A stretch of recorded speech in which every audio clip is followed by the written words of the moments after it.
It's about morality and redemption, and two folk who actually both kind of want out but don't know how to do it. Yeah. You know, they're both at a bit of a crisis at the very beginning, and Lou in particular, and very, very slowly over the course of 5 episodes, these kind of close allies slowly become enemies, and you see them both just unravel in the most horrific way.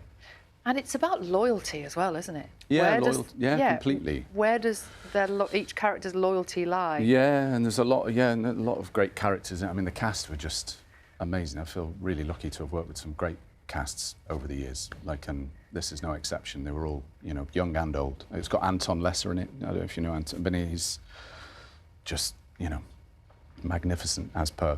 Some young folk in it as well. Like, look out for Kel, who plays my son.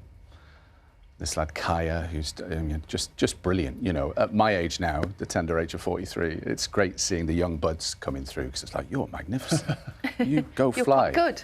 You carry on. You carry on. Yeah. And as well as that talent, Leeds is sort of front and centre in all of this, isn't it? Yeah, it is. Leeds on the big screen. It does, which is hard for me, obviously being Red Rose. But, you know, a little bit of sick in my mouth. No, I'm kidding.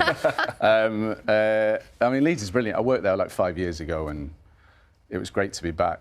I think at the very beginning, they're like, Andy, we're putting you in this hotel. I was like, no, I want that other hotel where I was last time, you know, creature of habit. Yeah. And it was great being back. You know, it's great banter. It's, as you both know, it's like being up in the north. It's like plugging back in, you know. And then it's like the people are so... Adele, my makeup artist, little pocket rocket. I mean, the minute you sat down, it was like, this lady is hilarious.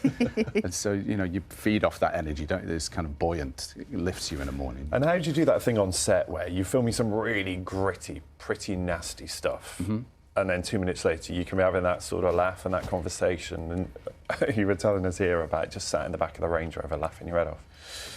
Yeah, yeah. You mean, so how do you get into it? Yeah, how do you switch? Yeah, or do you switch? Yeah, or am I just, well, like, naturally... you stay in it. You stay in that controlling... a bit unhinged, yeah.